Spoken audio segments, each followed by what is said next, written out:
Rome, Reuters. Italy's five-star movement and league neared a deal on Monday that would bring together two parties with very different election platforms, but which both want to challenge Europe's rigid budget rules and boost spending.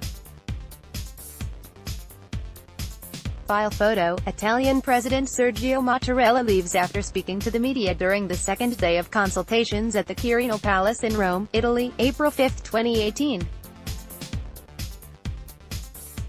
Reuters. Alessandro Bianchi. File PhotoSeeking to end a 10-week political stalemate. The parties met at the weekend to hammer out a policy program, with five-star leader Luigi Di Maio and his league counterpart Matteo Salvini aiming to pick a prime minister who would be acceptable to both.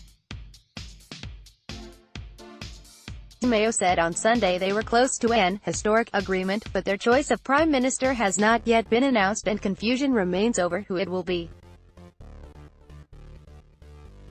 A 71-year-old economist and university professor, Giulio Cepelli, said on Monday he had spoken to both leaders and would be willing to do the job so long as former center-right economy minister Domenico Siniscalco took charge of the economy again. Cepelli said another candidate for the prime minister's job was also under consideration, law professor Giuseppe Conte. But shortly after Cepelli spoke, a five-star source denied that he was their pick for the top office. File photo: Anti-establishment five-star movement Luigi Di Maio looks on during a news conference at the Foreign Press Club in Rome, Italy, March 13, 2018. Reuters. Tony Gentile. File photo: President Sergio Mattarella, who has the final word on nominating a premier, reminded the parties in a speech on Saturday that he is not obliged to accept their recommendation. He is scheduled to see both sides later on Monday, the anti-establishment five-star at 4:30 p.m. 14:30 GMT, and the far-right league at 6 p.m. If Mattarella is satisfied with their choice, Italy could have a government in place by the end of the week. But should no agreement be reached, new elections are likely.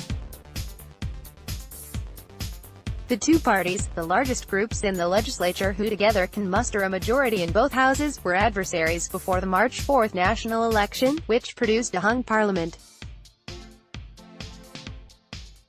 File photo: League Party leader Matteo Salvini speaks to the media during the second day of consultations with Italian President Sergio Mattarella at the Quirinal Palace in Rome, Italy, April 5, 2018.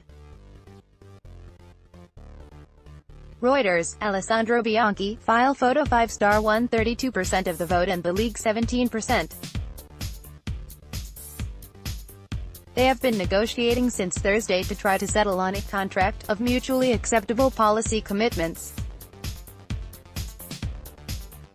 Mattarella, normally a low-profile figure, warned over the weekend about the importance of Italy running sound public finances and maintaining its traditional pro-European Union positions. The economic promises made by both parties during the campaign seem incompatible with Europe's budget rules, though investors, generally made uneasy by any prospects of fiscal slippage by governments, seemed little fazed on Monday.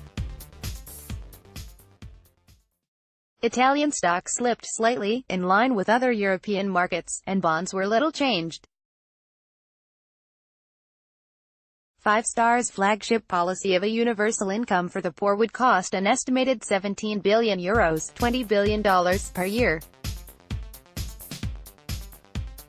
The League's hallmark scheme, a flat tax rate of 15% for companies and individuals, is tipped to cut tax revenues by €80 billion per year. Scrapping an unpopular pension reform would cost €15 billion, and another €12.5 billion would be needed to head off an automatic hike in sales tax due for next year. Reporting by Steve Shearer, editing by Philip Palella and Catherine of Answer Standards. The Thomson Reuters Trust Principles.